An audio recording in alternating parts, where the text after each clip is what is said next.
जे नवीन चॅप्टर सुरू करायलो ते आहे वर्क अँड एनर्जी. आता एक लक्षात घ्या की वर्क ज्याला मराठीमध्ये आपण काय म्हणतो, कार्य. काय म्हणतो, कार्य. आणि एनर्जी ज्याला मराठीमध्ये काय म्हणतो आपण, ऊर्जा. बरोबर. तर वर्क आणि एनर्जी यांचं फार जवळचं रिलेशनशिप आहे. बरोबर. आता वर्क आणि एनर्जी यामधला नेमका काय फरक आहे तर ते आपल्याला समजून घ्यायचं आहे. मात्र त्यासाठी आपण काही प्रश्नांची मांडणी केली आहे आणि त्या प्रश्नांच्या मांडणीमधून आपण एक एक कन्सेप्ट बारकाईनं समजून घेऊया. आता पहिला प्रश्न आहे, when we say work is done. आता कार्य घडलं हे आपण केव्हा म्हणू शकतो, असा पहिला प्रश्न आहे. आता मला सांगा, एखादी वस्तू आहे, ती बॉटल आहे, ती बॉटल आहे तिथंच मी तिथं काय केलं, त्या ठिकाणी तिचं स्थान बदललं का, नाही. मग आता तिचं स्थान बदललं नाही, तिचं विस्थापन झालं नाही, याचा अर्थ या ठिकाणी कार्य घडेल का, नाही. पण तीच बॉटल जी मी एका ठिकाणाहून दुसऱ्या ठिकाणी नेत असेल, त्या ठिकाणी त्या बॉटलवर काय घडलं, कार्य घडलं. आणि म्हणून वर्क इज डन केव्हा म्हणू शकतो, when an object is displaced by applying a force on it. म्हणजे एखादी वस्तू आहे, तिचं काय होते, डिस्प्लेस म्हणजे तिचं काय होतं, विस्थापन म्हणजे काय, वस्तूने स्थान बदलणे. तिचं विस्थापन होत असेल, पण हे विस्थापन केव्हा होईल, जेव्हा त्याच्यावर आपण काय अप्लाय केला, फोर्स. म्हणजे एखादं बल लावलं है ना, तर बल लावून एखाद्या वस्तूचं विस्थापन होत असेल तर अशा वेळेस काय घडलं, कार्य घडलं, वर्क इज डन असं आपण म्हणू शकतो. Which two factors must be considered to measure work. म्हणजे कार्य मोजण्यासाठी कोणत्या दोन गोष्टी महत्वाच्या आहेत, तर त्या दोन गोष्टी तुम्हाला माहित आहे. एक काय आहे, फोर्स, आणि दुसरं काय आहे, डिस्प्लेसमेंट. पहा, तुम्ही जेव्हा इयत्ता 9वीला जाताल ना, तिथं तुम्हाला वर्कचा फॉर्म्युला आहे. काय फॉर्म्युला आहे, work is equal to force into displacement. म्हणजे काय झालं बरं, इथं जसं तुम्ही गणितामध्ये सूत्र लिहिता ना, जसं की एखादं सूत्र आहे, आयताचे क्षेत्रफळ बरोबर लांबी गुणिले रुंदी, तसं वर्कचं सूत्र काय आहे, फोर्स इंटू डिस्प्लेसमेंट. समजा मी वर्क साठी डब्ल्यू वापरला, काय वापरला, डब्ल्यू. फोर्स साठी काय वापरला, एफ. आणि डिस्प्लेसमेंट साठी काय वापरला, यस. काय वापरला, यस. मग डब्ल्यू बरोबर काय झाला, एफ गुणिले यस. बरोबर. यामध्ये वर्क काय आहे, डब्ल्यू काय आहे, वर्क, एफ काय आहे, फोर्स, आणि यस काय आहे, म्हणजे विस्थापन. म्हणून उत्तर दिलं आपण फोर्स अँड डिस्प्लेसमेंट. त्यानंतर आहे, what is the SI unit of work and energy. तर लक्षात घ्या, हीट म्हणजे काय माहिती तुम्हाला, उष्णता. लक्षात घ्या, काय म्हणलं मी इथं, हीट. तर हीट असेल, वर्क असेल, एनर्जी असेल, उष्णता, कार्य असेल, उष्णता असेल किंवा ऊर्जा असेल, या सर्वांचं एसआय एकक कसं आहे, सेम म्हणजे काय, सारखं. आणि ते एसआय एकक काय आहे, जूल. या जूलला आपण कॅपिटल जे या इंग्रजी अक्षरांना सुद्धा काय करू शकतो, दाखवू शकतो. बरोबर. तुम्हाला जर विचारलं की वर्क, हीट किंवा एनर्जी या सर्वांचे युनिट सेम आहे, आणि कोणतं युनिट आहे ते, जे म्हणजे काय, मग जूल. मग प्रश्न असा आहे की एनर्जी म्हणजे काय, तर ऊर्जा म्हणजे काय, कार्य करण्याची क्षमता. म्हणजे आपली, उदाहरणार्थ आपण आहोत, आपली काम करण्याची किती क्षमता आहे, त्यावरून आपले काय ग्राह्य धरले जाईल, एनर्जी. म्हणून डेफिनेशन काय असेल एनर्जीची, the capacity to do work. म्हणजे एखादं कार्य करण्याची जी क्षमता आहे त्या क्षमतेला काय म्हणायचं, ऊर्जा. त्याला इंग्रजीमध्ये काय म्हणतो आपण, energy. Which are two form of mechanical energy. आता मेकॅनिकल एनर्जी संदर्भात आपला 8वा प्रश्न अगोदर घेऊ आपण की what is the mechanical energy. Mechanical energy म्हणजे काय? यांत्रिक ऊर्जा. मेकॅनिकल एनर्जी म्हणजे काय? आता मेकॅनिकल एनर्जी जी आहे तर energy use for doing mechanical work, म्हणजे कोणतंही यांत्रिक कार्य घडून आणण्यासाठी जी ऊर्जा लागते त्या ऊर्जेला काय म्हणायचं? Mechanical energy. मग आता प्रश्न असा आहे की मेकॅनिकल एनर्जीची दोन रूप म्हणा, फॉर्म किंवा त्याचे टाइप्स म्हणू आपण. टाइप्स म्हणजे काय? प्रकार. तर त्यामधला पहिला प्रकार आहे पोटेन्शियल एनर्जी. काय आहे? त्याला मराठीमध्ये म्हणायचं स्थितीज ऊर्जा. काय म्हणायचं? ऊर्जा. आणि दुसरा आहे कायनेटिक एनर्जी. कायनेटिक एनर्जी जी आहे त्याला मराठीमध्ये काय म्हणायचं? गतीज ऊर्जा. मग असे ऊर्जेचे दोन प्रकार. पहिला आहे पोटेन्शियल एनर्जी आणि दुसरा आहे कायनेटिक एनर्जी. प्रश्न आहे की what is the potential energy. तर potential energy what is the potential energy. तर डेफिनेशन पहा. Energy store in an object due to specific state or position.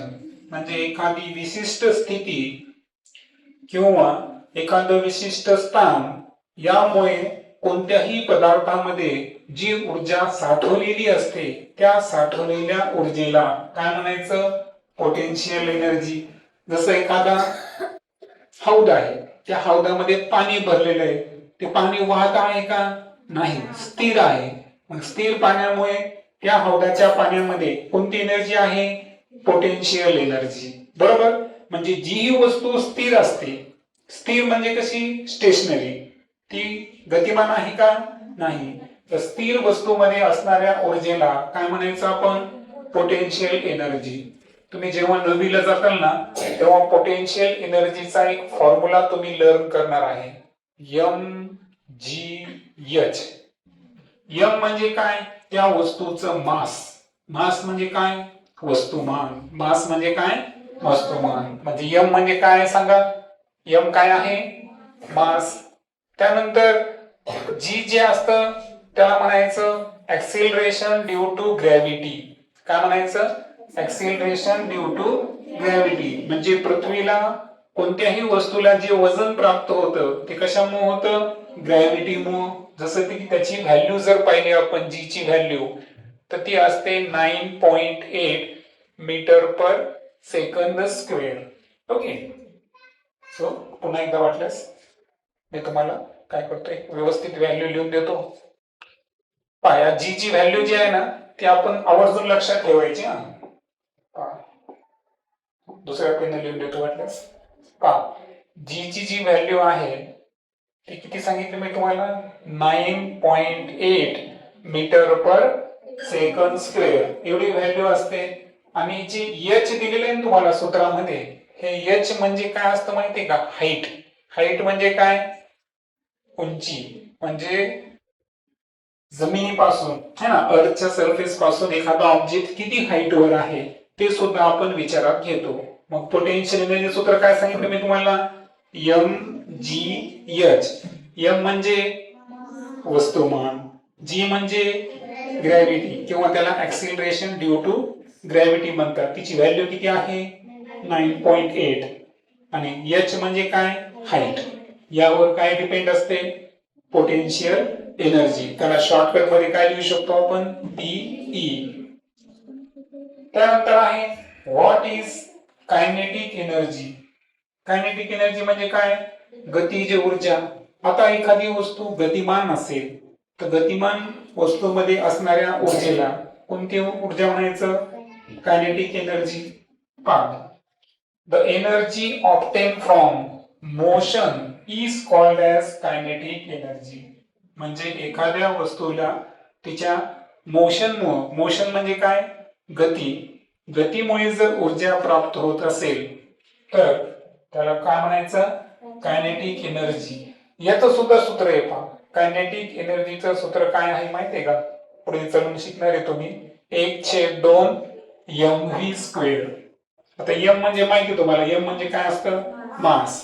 आणि तर जे v आहे ना, हे v म्हणजे व्हेलॉसिटी. v म्हणजे काय, व्हेलॉसिटी म्हणजे काय, वेग. व्हेलॉसिटी म्हणजे काय, वेग. मग कायनेटिक एनर्जी सूत्र काय आहे, हाफ mv². पण व्हेलॉसिटीचं काय घ्यायचं आपल्याला, स्क्वेअर घ्यायचा. म्हणजे काय घ्यायचा, वर्ग घ्यायचा. हे तर घेतला आपण प्रश्न. 9वा प्रश्न आहे, सनलाइट कंटेन्स व्हिच एनर्जी. तुम्हाला माहित आहे की पृथ्वीला उष्णता आणि प्रकाश याचा सर्वात मोठा स्रोत कोण आहे, सूर्य. सूर्यामुळे आपल्याला प्रकाश पण मिळतो आणि उष्णता पण मिळते. म्हणून इथं आन्सर लिहिताना मी फक्त काय लिहिलं आहे, हीट लिहिलेलं आहे. तुम्ही इथं आणखीन ऍडिशनल मध्ये काय लिहू शकता, लाईट. उष्णता आणि प्रकाश हे देणे कोणाचं काम आहे, सूर्यप्रकाशाचं. सूर्यप्रकाशाची स्पीड माहितीये का सर्वांना, माहितीये का, कोण आहे का सांगू शकतं, स्पीड ऑफ सनलाइट. किंवा लक्षात ठेवा तुम्ही, जगात सर्वात म्हणजे या विश्वामध्ये सर्वात गतिमान वस्तू कोणती आहे, प्रकाश, है ना. किंवा आपण लाईट लिहू, फक्त सनलाइटच्या ऐवजी काय लिहू, लाईट. मग प्रकाशाचा वेग लक्षात ठेवायचा 3,00,000 किलोमीटर पर सेकंद. ते सांग लक्षात ठेवायचा, 3,00,000 किलोमीटर प्रति सेकंद. किंवा इंग्रजीमध्ये 3,00,000 किलोमीटर पर सेकंद. किंवा लिहिताना असे लिहू शकतो आपण 3 × 10⁸ मीटर पर सेकंद. किती लिहू शकतो, 3 × 10⁸ मीटर पर सेकंद. हे कोणाची स्पीड झाली, लाईटची स्पीड. एक्स्ट्रा माहिती, atmospheric temperature is maintain by. आता पहा, तुम्हाला माहित आहे की पृथ्वी एकच असा एकमेव ग्रह आहे की ज्या ठिकाणी काय आहे, सजीव सृष्टी है ना, लिव्हिंग वर्ल्ड आहे. मग या लिव्हिंग वर्ल्डच्या अस्तित्वासाठी वातावरण जे आहे ते मेंटेन करण्याचं काम कोण करतो, तर कोण करतो, सनलाइट. सूर्यप्रकाश जर नसता तर पृथ्वी अतिशय थंड झाली असती, पहा, है की नाही. म्हणजे तुम्हाला माहिती आहे आपल्या शरीराचं तापमान किती असतं, 37°C. आणि म्हणून बाहेरचं वातावरण सुद्धा त्याच्यापेक्षा फार कमी जास्त असू नये, बरोबर आहे का. आणि म्हणून वातावरणामध्ये जे स्थिती आहे, समस्थिती, हे मेंटेन करण्याचं काम कोण करतो, सनलाइट. शेवटचा प्रश्न आहे, which is the unit of heat. म्हणजे उष्णतेचं एकक कोणतं आहे. मग उष्णतेचं मी तुम्हाला म्हणलो, लक्षात घ्या, उष्णतेचं जर मी SI युनिट विचारलं, तुम्हाला काय विचारलं, SI युनिट, तर SI युनिट काय लिहिणार बरं तुम्ही, जूल. पण जर CGS युनिट विचारलं, कोणतं युनिट विचारलं, CGS युनिट, तर तुम्ही काय सांगायचं मग, कॅलरी. काय सांगायचं, कॅलरी. किंवा CGS म्हणण्यापेक्षा काय करा तुम्ही, उष्णता सामान्यपणे कोणत्या एककात मोजली जाते, सर्वात सोपं. काय लक्षात ठेवायचं, उष्णता सामान्यपणे कोणत्या एककामध्ये मोजली जाते, तर कोणत्या एककामध्ये मोजली जाते, कॅलरी या एककामध्ये मोजली जाते. या लक्षात. एवढे प्रश्नांचा अभ्यास तुम्ही चांगल्या पद्धतीने करायचा. ओके.